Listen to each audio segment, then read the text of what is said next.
Welcome back, guys. As you can see, we got some Stifflers subframe connectors here. These are real nice pieces. They come with hardware and everything, new seat bolts so they can connect to underneath the car.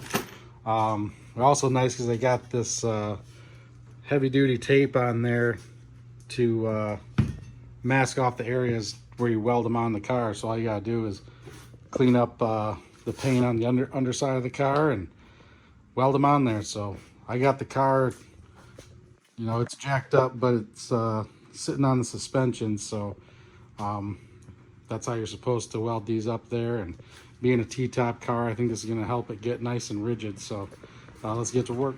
All right, so basically to get started, we're going to take these old seat bolts out and put these new ones in here. And then underneath, those are a lot longer to attach the subframe connectors to. So let's go to the underside now. All right, so we got the seat bolts in. We got the subframe connectors connected to this new seat bolts. I got the paint cleaned up on all the spots where we're gonna weld on the subframes.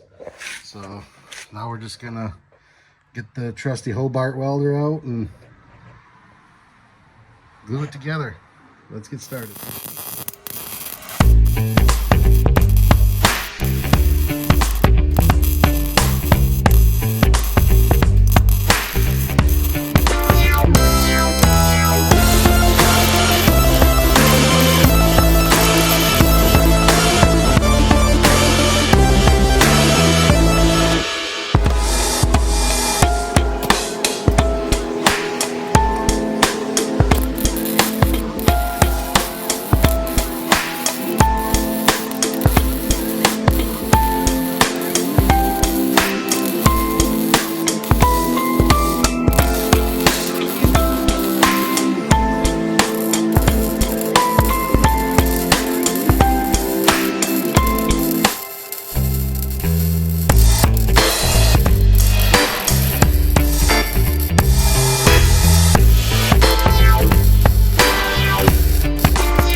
There she is, all welded up. Got some black paint on there so it doesn't rust. Got all the spots front to back on the inside and the outside, so should be good to go.